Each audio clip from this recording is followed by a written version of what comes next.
All right. Good afternoon. My name is Gene Wu. I'm the state representative from House District 137 in Texas. I'm also the minority leader in the Texas House. And, Democrats are here breaking quorum and blocking a racist, unconstitutional, and illegal gerrymandering effort in Texas, stopping uh, the DC swamp from dictating who we get to vote for. This is an effort to stifle Americans who have had enough. Because Republicans know that their agenda and what they have done is so unpopular with not just liberals or Democrats, but with all Americans. That they need to cheat to rig the system so they can stay in power.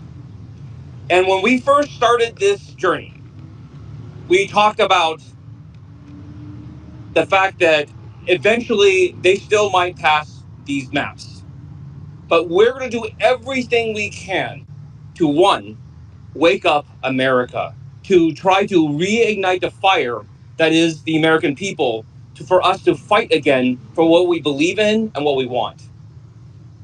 And the second thing is that we wanted to block this legislative session to give the people a chance to speak up and to tell their government, to tell their leaders what they actually want. When we first talked about it, we thought and we discussed that maybe it was a kind of a grand, maybe too ambitious or high-minded, that we're going to try to excite other people, to get other people into action, to start a fire in this country that will help take our country back. And we worked and we worked and we went on trips, we went on interviews, we talked to everybody we could. And I'm so happy to be here today because in the past week, we have heard from California, we have heard from New York, we have heard from Illinois that people are ready to stand up. People are ready to fight back. And now I want to bring up the people who will continue this fight, the people who have also caught fire, who are ready to take their country back, who are ready to take their state back, because the same things are being proposed right here.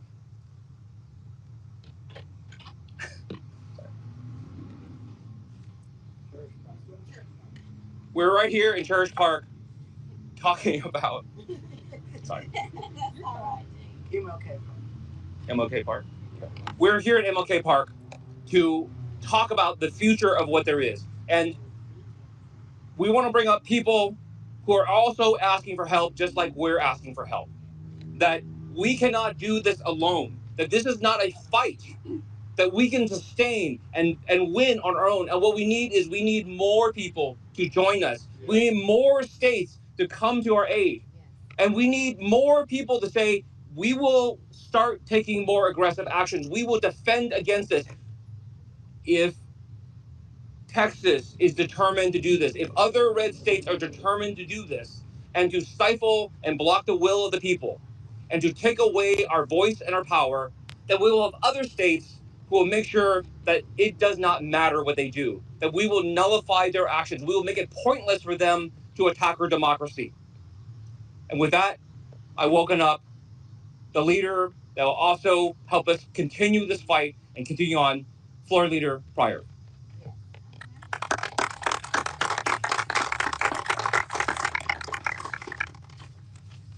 Hi, everyone. I'm State Representative Cherish Pryor, House Democratic Floor Leader, representing House District 94 since 2008 on the northwest side of Indianapolis. I was part of the 2011 walkout by the House Democrats. I also served on the Elections Committee and was a member during the 2021 session when Indiana's congressional maps were drawn. The, the position we face today should trouble every American who believes in the promise of this country, who believes in the Constitution, that it matters and who understands that efforts to redistrict in the middle of a decade is not only unprecedented, it is also morally corrupt. I proudly stand with my Texas colleagues to protect our democracy.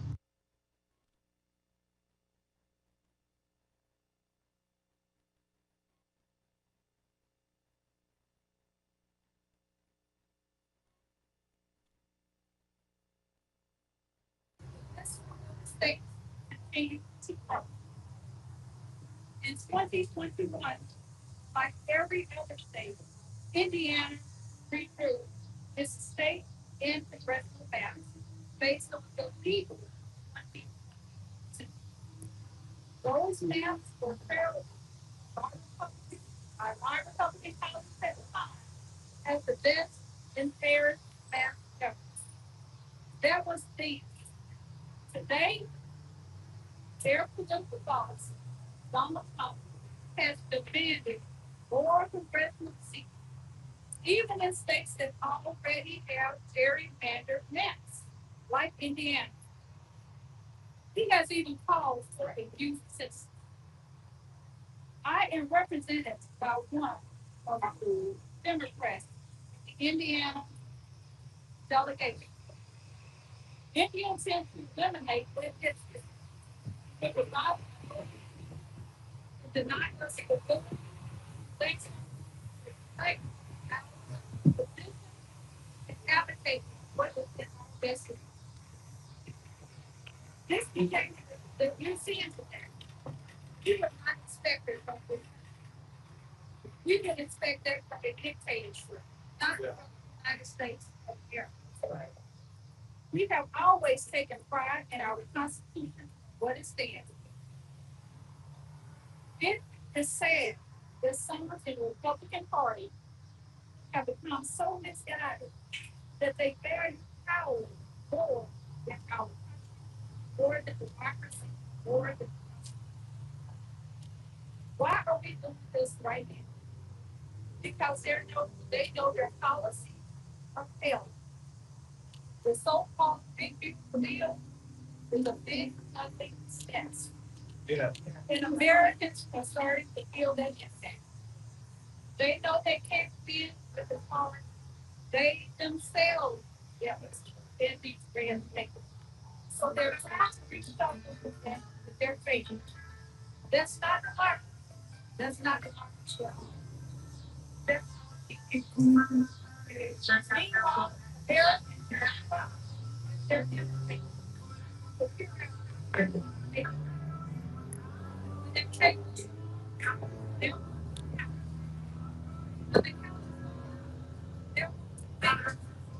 with the bad on, they're not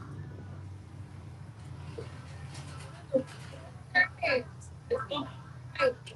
They're going to be sitting outside because that is their Republican policies are sitting. Their greatest fear is that Americans are waking up and realize their Republican policies are not making them better off, making them bankrupt. And so, hold their power to keep the protecting. They want to be prominent the districts in mid-decade. They have tried to discredit the press, and anyone who dares to disagree. But Democrats will not stop fighting to preserve our democracy. Right? That is why we are here. And that is why we stand shoulder to shoulder with our Texas Democrats.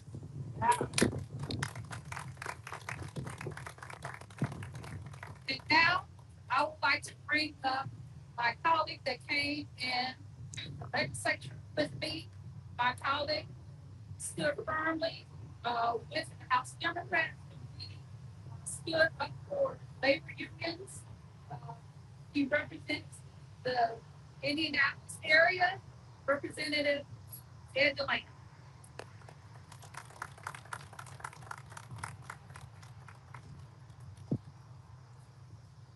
Hi there, I've been told to introduce myself. I'm Ed Delaney, House District 86, North Side of Indianapolis, Democrat. in the House. I want to talk to you about two people, one of whom we should glorify and one of whom we should condemn. But before I get to that, let me tell my friend Texas how glad I am at how much it means to have to fight this stuff in the national. You have to see, you end up having to go to Chicago. What you're doing in Texas. That's right. That we are beyond. We can't get it. All right. I'm going to talk about a hero. The hero, a guy named John McCain. There's a very interesting term. He said we need regular order. We do things the way the rules allow. We do things the way we've done them before, and we do them openly and honestly. That's regular order. This is completely rejected by me. All right, I'll give you an example of the guy who's not a hero. It is JD Vance. In my view, and I'm being serious about this, the man is engaged in congressional level shoplifting. And I say that again. That's what he's doing. Let me explain what I mean. And the boys will know it, and the girls will know it from different contexts. When I was in grammar school, the bullies would go to the convenience store and say, Ed, I'm going to steal a candy bar. Would you steal one too? And some girls would go to children's stores and be told to give themselves a free skirt. Okay? We had to make decisions. Never in my life did I think that the Vice President of the United States would come to my state and ask our legislature to shoplift congressional districts, steal them off the shelf, run outside, and wave them in front of the country. We cannot have this kind of conduct. Let me remind you that not one Republican legislator in the state of Indiana was calling for a special session before this guy showed up from Washington with his shoplifting scandal. Okay? Not one. There was no conversation. And the Republican supermajority cannot shut up about how much they hate special sessions. They don't call for them. They don't like them. It's a Democrat idea. Special sessions are a form of disease. Now, some of them are caving in. Others are standing up. I'll mention a third guy. I won't call him a hero. He's not there yet. But the immediate past Republican speaker, a guy named Brian Bosma, he believed in regular order. He believed that the institution of the House had to be respected, and it could only be respected if the members respected each other and respected themselves. That's what's at risk, is the mutual respect of the legislature of our state and of Texas and of other states.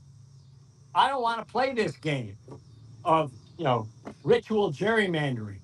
And by the way, if these idiots get their wishes, what happens if they lose one of those 5 congressional races? Oh my God, let's have another redistricting next year. This has got to be put to a stop. These are the people who are going to try to put it to a stop. I know how hard it is, but we need to support them and stand with them. Otherwise, our people will be subjected to ever-changing districts, none of which are representative. Thank you very much. And I now have to introduce Earl Harris, who is the Assistant Caucus Chair, as am I. I just gave him a new title. And he's also the head of the Black Legislative Caucus in Indiana, and he's from the region. He'll explain what that is. Okay.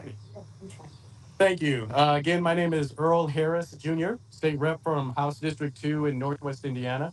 I serve as the Assistant Floor Leader with Representative Pryor. I also serve as the Chair of the Indiana Black Legislative Caucus. And on the national level, I serve as the Vice Chair of the Board of Latino Legislative Leaders. Here's the thing. I am an Indiana State Representative, Northwest Indiana, House District 2. I represent 68,000 people, just like the rest of the representatives in Indiana. My job, my responsibility, why they put me into office, is to help my constituents make their life better, do things that will help them and guide them through life. My job is not to help a guy in Washington, D.C. to come in and make a change impacted by bringing people in to make a vote that we're not supposed to make. My job is to help the people that I represent, not the guy in Washington, D.C. When you talk about disenfranchising, this is disenfranchising voters. Doing mid-year is a huge mistake. Northwest Indiana, Congressional District 1, we are one of the two districts in Indiana that are represented by Democrats.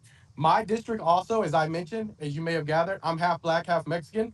My district is a big population of blacks and Latinos. Why are we disenfranchising the voters of black and brown people who chose the person we want to represent us?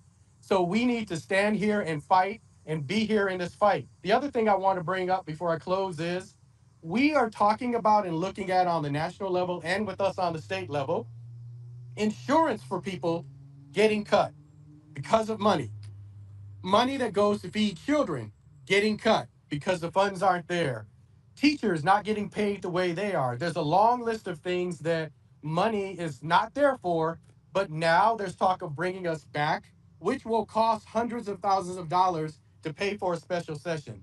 Someone please explain to me how that makes sense. So I'm glad to stand here with people from Texas. I'm glad to stand here in Illinois because the other reality to this is Texas is here not only fighting for Texas, they're fighting for Indiana, they're fighting for Illinois, they're fighting for states all over this country. And it is important that we, representatives from the state of Indiana, show up and show them that we have their back. I want to thank you for your time. We're not going to answer questions, but we will be around to talk to you as individuals. Thank you, everybody. We appreciate it.